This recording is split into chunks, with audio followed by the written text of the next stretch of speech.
Hey everyone, welcome to Locked On Lakers for Monday. Brian Kamenetsky, Andy Kamenetsky. The Lakers dropped to 0-3 Sunday afternoon against the Trailblazers, and all eyes are on Russell Westbrook. That's next on Locked On Lakers. You are Locked On Lakers, your daily Los Angeles Lakers podcast. Part of the Locked On Podcast Network, your team every day.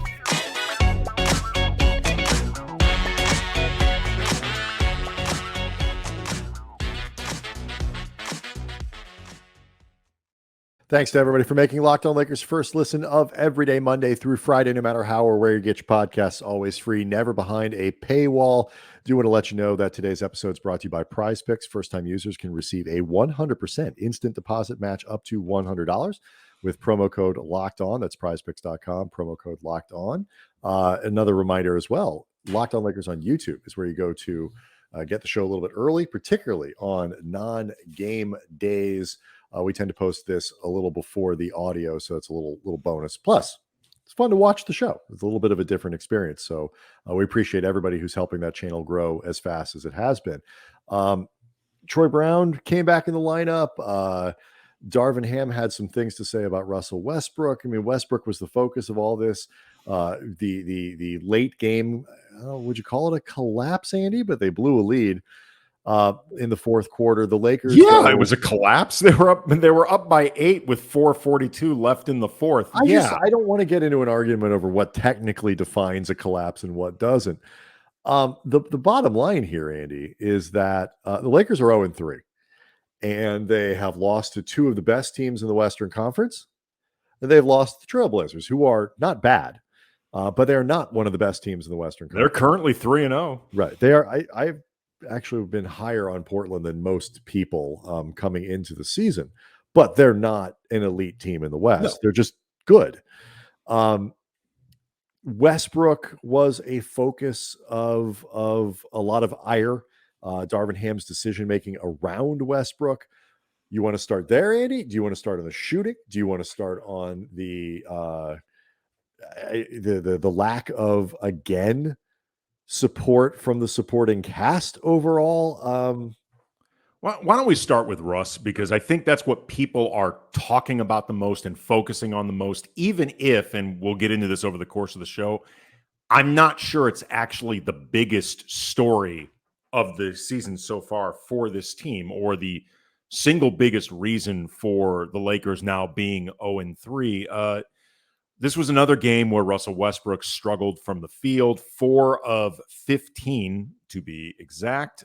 He finished with 10 points on 15 shots, 0 of 3 from behind the arc, 6 assists and 6 rebounds against 0 turnovers. And Russ has been increasingly more careful with the ball. And I do think has been, before we get into the stuff that really was bad during this game and continues to make Russ the avatar for everything wrong with the Lakers at large. I do think Russ has generally been trying to do a lot of the sort of non-Russ things that people want from him. He's been certainly more deliberate with the ball, with his passing. I think he has been more engaged and attentive defensively. Like, some of those proverbial non-star things from Russ, I do think, to his credit, he has been trying to do. That said, in this game, his decision-making was often flat out awful. And I thought over the course of this game, it's a very strange thing when I will just talk about how Russell Westbrook as a point guard had no turnovers, but often had terrible decisions. The terrible decisions often came at the expense of those shots and the way he went about looking for them, the type of shots that he took, the looking off of teammates on the court while this stuff was happening, the time on the clock still remaining, the mother of all bad 2-for-1. Yeah, that's the play specifically that people are going to remember. Because look, I mean, Russ did a lot of stuff. You mentioned only took 3 3-pointers and missed them, but that's not a crazy total from anyone. Certainly not your one of your starting guards. But he tried to play. This is where I was watching this with somebody today, this game, and like you see it, like he's just not finishing. And there were 3 or 4 plays, where he's, finishing down the left hand and all these things that used to be really automatic for Westbrook. And he didn't finish. And Darvin, and for people who missed it, Westbrook with about 28 seconds left, the Lakers up by a point in the fourth quarter, pulls up and takes a quick jump shot with, I think, 17, 18 seconds left on the shot clock. That little bank shot that he like, mid-range bank shot that he likes, and he missed it. Blazers go down. They eventually win the game. The 2-for-1 was, I thought, a bad idea. You're up by a point, get a good shot. You don't need a 2-for-1 there because the second half of it is going to come theoretically with 6, 7, 8 shots, and you're either winning or you're down by 1. You want to have a better shot. It's not how I would have done it, Andy.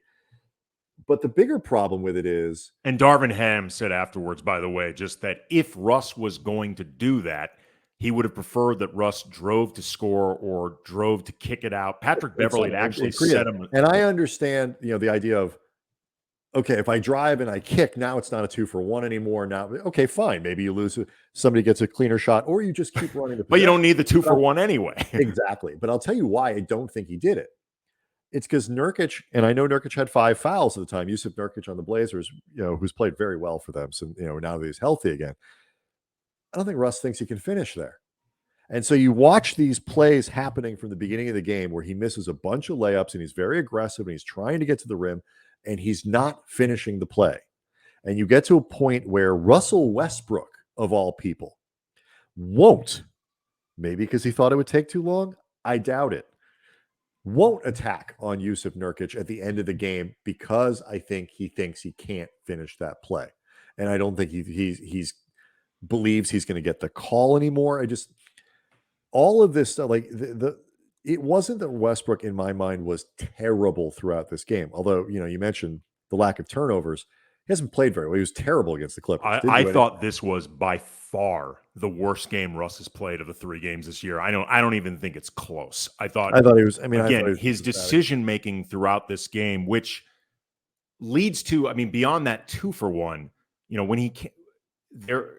he was put back into the game. The Lakers were up by 8 points in this game with 4:42 left in the fourth quarter and really having built a lot of momentum. And it really felt like this game was swinging in their direction. The Lakers had dug themselves out of a few deficits over the course of this game. And Russ got subbed in for Troy Brown, which, beyond the stuff that happened with Russ afterwards, I didn't understand why Darvin Ham did that in the first place, because the way Russ had been playing, I didn't see any need to put him back in this game anyway, because frankly didn't feel like he had earned either the right or the benefit of the doubt or the necessity, however you want to phrase it. I just didn't see any purpose of putting him back in this game. And beyond what it did with Russ, I actually thought it took a better defensive option on Damian Lillard, who went nuts the later this game went along. Lonnie Walker ended up the primary defender on Dame, often on an island. And I'm not saying this to beat up on Lonnie Walker. I think he was doing his best out there, but he was getting eaten alive. And that's really just an assignment that it's above his pay grade. And it's not really what Lonnie Walker Lillard does. Started 0 for 4 in this game and finished 15 of 25. Right. So he went 15 of 21 after that. And nobody was put Russ back in this game, combined with the decision to keep Lonnie Walker on Dame. It felt like a microcosm of the bad execution down the stretch of the fourth quarter, whether you're talking about the way the players executed themselves or, frankly, a few decisions that Darvin made over the course. Where I was going was like, I don't think Westbrook played well against the Clippers either, and I don't think he played well against the Blazers. And so even though he's not turning the ball over, he's not contributing. He's not playing well. And the fit remains as awkward as ever. So let's talk about what you're getting at here, which is this question of what do you do with him? Do you entirely bring him off the bench? Do you just sit him all together? The fit isn't there yet. Certainly. I don't know exactly what improves. And, you look at the impact that it had on the offense. The Lakers stopped scoring in the second half of the fourth quarter. Some of that is related to Russ, some of it isn't. But No, nonetheless, they stopped LeBron scoring dribbled in out the second half clock of late in fourth the quarter. game to just pull up a three. The ball didn't go anywhere else. I mean, that was Like, also a stuff bad shot. doesn't work as well when he's in the game. So what do you do? What is Darvin doing, and why did Darvin bring him back in the game? Let's get to that next. Locked On Lakers brought to you by Prize Picks. Laker fans, if you have not signed up yet for Prize Picks, you are missing out on daily fantasy made easy. Prize Picks has the best NBA DFS prop game on the market. Prize Picks offers more NBA props than any other DFS prop operator. All the superstar players are available, as well as bench players that only get a handful of minutes each game. You can pick 2 to 5 players and pick whether they will score more or less or accrue more or less of their stats projection from Prize Picks. You can win up to 10 times your money on any entry. Prize Picks also, and this is incredible, this is Brian's favorite part of all this, projection on any sport that you watch, and this includes NBA, NFL, MLB, NHL, PGA, college football, men's college basketball, women's college basketball, soccer, WNBA, esports, NASCAR, tennis, MMA, boxing, Euro basketball, cricket, and say it, Brian. Disc golf. Yes, disc golf. So use the award-winning app on both the App Store or Google Play. Entries can be made in 60 seconds or less. It's really easy, safe, fast withdrawal. So download the Prize Picks app or go to prizepicks.com, sign up, play daily fantasy sports, and first-time users can receive a 100% deposit match up to $100 with the promo code Locked On. So if you deposit $100, Prize Picks gives you 100. So that easy. Don't forget to use the promo code Locked On to sign up for that instant match. If you're not playing Prize Picks, you don't know what you're missing. So Andy, there's a lot of controversy on Lakers social media over the weekend because Russell Westbrook's still on the team. And, I mean, that's really what it gets to. And the Lakers are 0-2. Now they're 0-3. It is clear that they've got all kinds of problems, and of which a big one is Russell Westbrook, and he is the avatar, certainly for everything that is not looking good. He's managing to somehow overshadow the fact that the Lakers are averaging around 20% from behind the arc in 3 games this season. They shot 18% against Portland, which, by the way, is actually the reason they're 0-3. If they shot merely run-of-the-mill below average from behind the arc, as opposed to train wreck that was so gory and bloody, everybody died. Comically bad. Right. Like if they would shoot 26% as a team from behind the arc, which is terrible, they'd be 2-1. This is true. And some of this is the biggest reason that they are 0-3, and it's not even close. And stuff that we should talk about over the course of the show. But the thing is, the dynamic hasn't changed. And I get it. I've seen comments like, Rob Pelinka is afraid of making the move. He's afraid of pulling the trigger. He's afraid of making a bad trade that's going to make it worse. And all these. Yes, he is. And you know why? Because he should be. And it's not that the Lakers are afraid of undoing the damage of the Westbrook trade. It's pride. No, it's not. It's because, as we've tried to explain to people for nigh on 16 months now, or whatever it is, this was a 2-year commitment. And the ability to undo it if it doesn't work, and it doesn't appear to be working, is very low. It is extraordinarily complicated. And this is the reality that they're facing. There are Lakers fans out of frustration. I am not picking on Lakers fans here. I get it. They are angry. They are frustrated.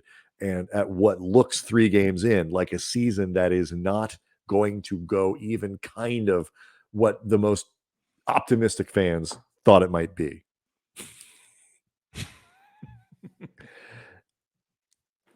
The landscape doesn't hit. If there was a trade out there that was like, oh, this would definitely do the trick, Lakers would make it.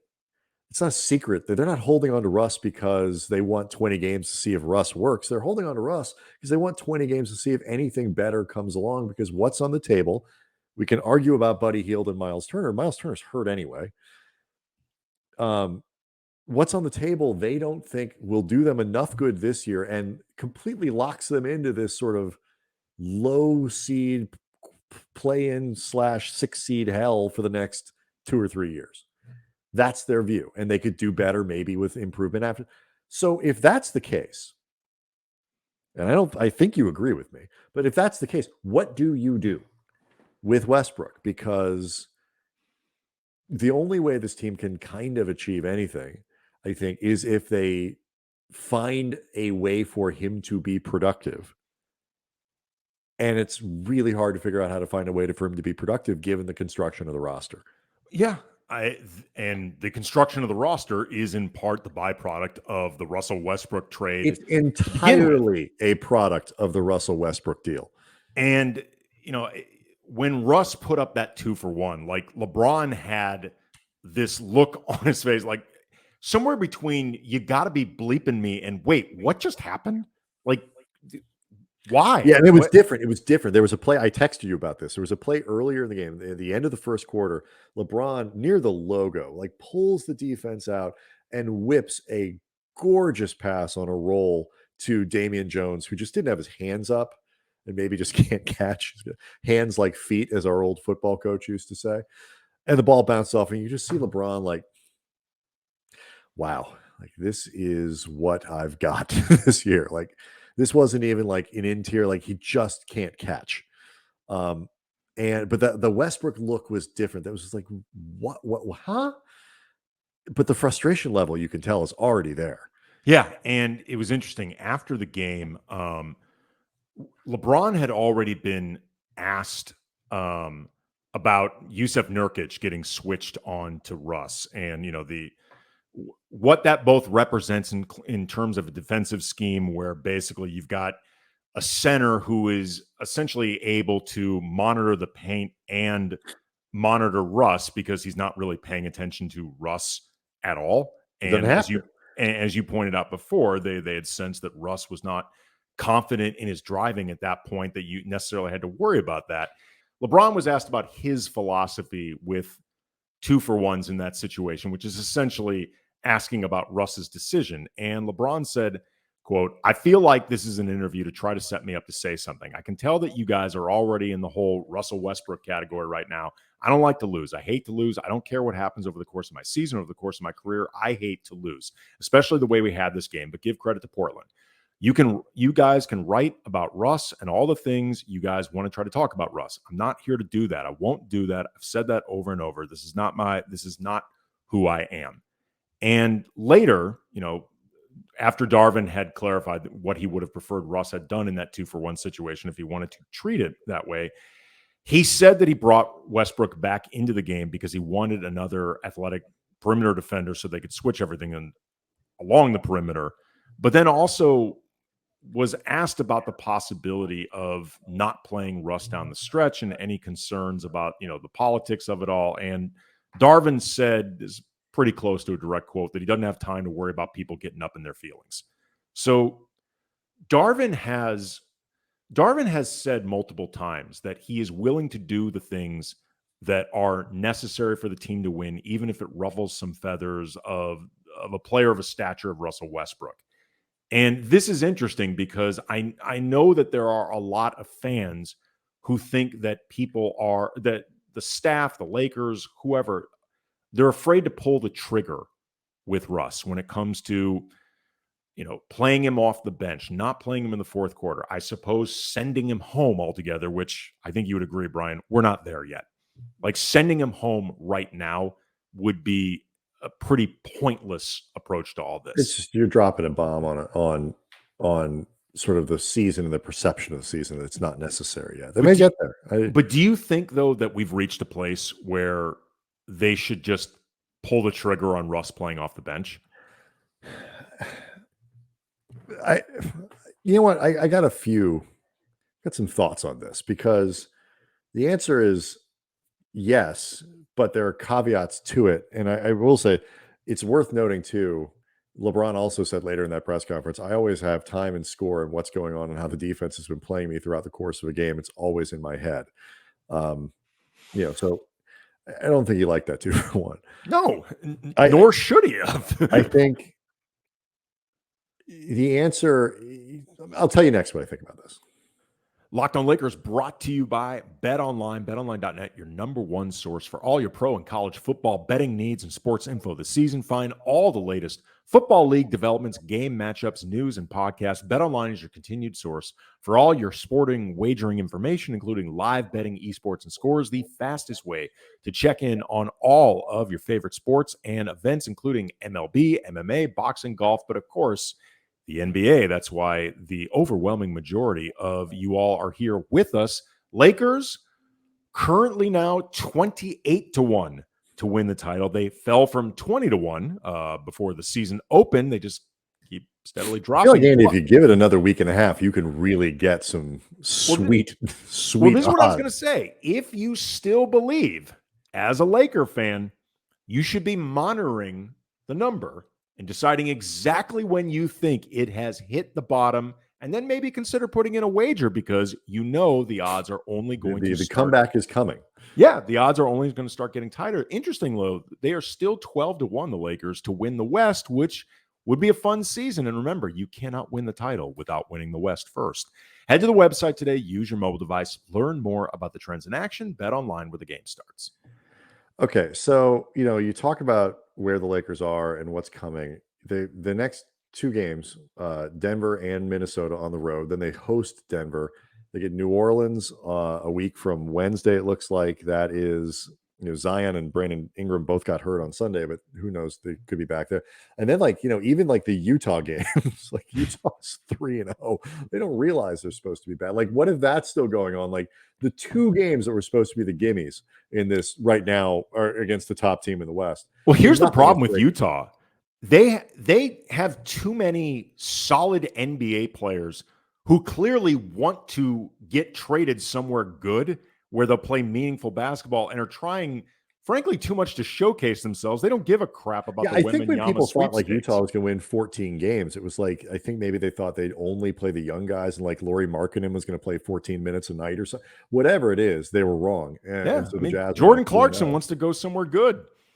Who can blame him? Somewhere where his Insta really can be utilized in all the ways that his Insta should be. So you asked me about Westbrook, and is it time to? That's why we keep this thing here. Is it time to put him on the bench? And the short answer to that is yes. He is not part of their best lineup combinations. He made some good passes tonight, like you said. Yeah. So it's not that he's a trash player, but the fit is just still so awkward with LeBron on the floor. And I'm sorry, I'm not reducing LeBron James's minutes so that Russell Westbrook can be better. They are not where I think they are sort of like we had talked before the season started. Like the hope would be that the rest of the roster would make it really hard for Darvin Ham. They're not getting enough juice, I think, from the rest of the roster to make that choice easy. I thought this was Patrick Beverley's best game. Yeah. If they got more of this from Pat Bev, like you talk about bad decision making from Westbrook, this was great decision making from Beverley in terms of just making. He had 5 assists, simple plays, make the routine play, the textbook pass, do that stuff. 2 dribbles, pass, whatever. There was nothing complicated about what Pat Bev was doing, and he still needs to hit more from the perimeter. He was only 1 of 3 from 3-point range or whatever, but this was the best he played. He also, I thought Patrick Beverley did certainly better than I think the first couple games of the season. He did a really good job of playing Patrick Beverley style, very physical defense, very up on whoever he's defending, without getting so frenetic that they're obvious fouls. Mm-hmm. Like Patrick Beverley, I thought made a lot of pretty sensational defensive plays. I mean, I thought he did just a really good job controlling his MO defensively. I agree with you. This was the best game he had as a Laker. And so, but like Reeves, I thought was okay tonight. Didn't, he did He's all some, right. or Sunday afternoon, it was fine. Did some stuff, but like he's not crushing it. Kendrick Nunn has barely played, which is Yeah. a whole other deal, which I'm sure we got, what is it, Tuesday and a couple days before the next game. We can talk about Kendrick Nunn. We can save it for now and talk about it later. Yeah, Point save a being, little bit about Troy Brown as well, too, both for the right. next Both show. of us had very high hopes for what Nunn would offer. Opening night, it looked like he might deliver on that, and since then has been invisible for 2 games. And so that is a very disturbing development. Damian Jones, Thomas Bryant's hurt, and Damian Jones wasn't very good. And so, like, you start looking around the lineup. Troy Brown just got back in the lineup. Certainly provides defensive flexibility. We'll get into him, more over the course of the week, but you can't rely on him as a scorer. I think they're getting about as much out of Walker. Walker played 32 minutes on Sunday. It's gonna be hard to play Lonnie Walker more. You don't want to play Patrick Beverly more than 30 minutes a night. I mean, like, they're already loading up on the guards who are kind of, I mean, Beverly wasn't even very good until Sunday. Can't do much more. Like, so if the other guys aren't going to give you more, JTA was fine, does sort of JTA stuff, but that plays a different position. You start really changing the rest of the roster is not making it easy for Darvin to sit Westbrook. He might probably needs to do it anyway, but they're not helping. No. And for all of the Westbrook talk, and he is a massive part of this because they are in this position because of that trade, both because of how Russ has played and because of what it did to the roster and their option tree going forward.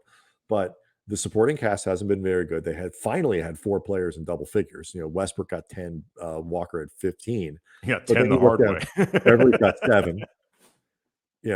Troy Brown's got 4. Toscano Anderson's got 4. Damian Jones had 4. Reeves had 7 in 19 minutes, which is fine. But like, they're not getting a ton from every. And so on a night where Davis has 22, AD was really good, I thought, through most of this game. Didn't get much out of him offensively late, but okay. He still finished with 22, 10, 3, and 6. Like, if we live in a world where 22, 10, 3, and 6 from AD isn't enough to go with LeBron's 31, 8, and 8 plus 2 steals and 2 blocks on 12 of 22 shooting. I know the 3-point shooting wasn't there. They're screwed.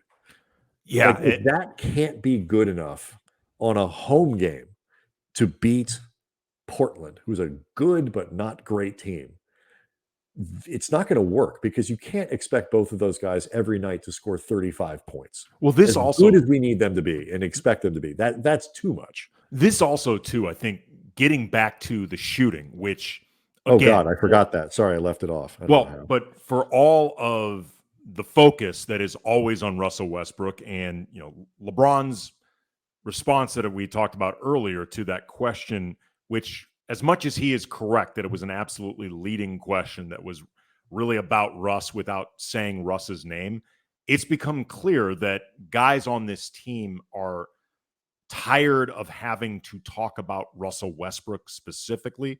And there's a reason that he is, such a lightning rod for attention with all this. I mean, it's not out of thin air or, it's not totally manufactured. It doesn't change the fact that the single biggest reason this team is 0-3, without debate, there is no close second, is the fact that they cannot make outside shots to save their life. And the reason I bring this up, beyond reiterating this point, because we had spent so much time talking about Westbrook, that it bears mentioning, but also that is part of what is making it perhaps more difficult for Darvin Ham to justify taking Russ out of the starting lineup, because one among many reasons you could have is player X does a better job spacing the floor for these guys. Nobody is spacing the floor for anybody. The defensive on this team combinations just are really tricky. It's just everything about. Well, the defense is fine. I mean, this is the other problem is the defense with or without Russ on the floor has been fine. The defense is often an area where people would look as an excuse to take Russ off the floor.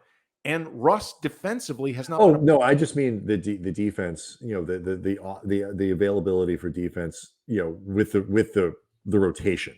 Sure. They have potential combination problems based on who's not shooting well. When you can't keep a guy on the floor offensively, if you put some, I'm just saying that they're limited because the supporting cast isn't playing well and nobody's shooting. I was trying to agree. Sorry.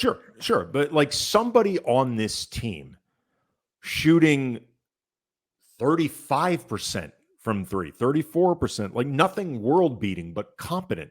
That could be if Darvin feels like he needs, an opening. I mean, I'd like to think that Darvin would just decide to do this if it's what he wanted to do, because he's the head coach and he's clearly going to outlast Russell Westbrook with the Lakers. I'd like to think he doesn't need it, but that opening would be there if somebody was actually making outside shots. But the reality is nobody on the team, like we had low expectations for this team as an outside shooting team based on everybody's career averages. They're not even hitting their unimpressive career averages. This will get better. This will get better. The question is, how much will it matter? And what else? Because here's the deal. The Lakers have been they were in Sunday's game, they were in the Clipper game, whatever, because they are hitting their free throws and they are not turning the ball over. Last couple games, at least. And they're playing good defense. On opening night, but not last couple games. They haven't. Are those things sustainable? It's been a high turnover team for the last couple, last few seasons. And so I don't even want to, it was more of a rhetorical. Are they going to continue hitting their free throws? Because that's been a problem. So like if the answer to those questions is yes, and they become a normal bad 3-point shooting team, they will win some games. Yeah. The question though becomes, how big of a hole are they going to be in? Because you play well in Denver on Wednesday, you can still lose that game. You play well in Minnesota, you can still lose that game. Play well again. 0-3, that's why this game was important. And, even if the schedule starts to even out a little bit as it goes along, if you find yourself 5, 6, 7 games under 500 in this Western Conference, you are in a very challenging place. Lots more to cover. We'll get more into Darvin Ham's rotations and Troy Brown's return and what the heck to do with Russell Westbrook as the Lakers head to Denver on Wednesday. Locked on Lakers is where you go to get the show a little bit early on YouTube. Thanks again to everybody for contributing to that channel. We love to pull comments from it, so make yourself part of a show that way. Cam Brothers on Twitter is another good way to hit us up if you want to be part of the show. See everybody Tuesday.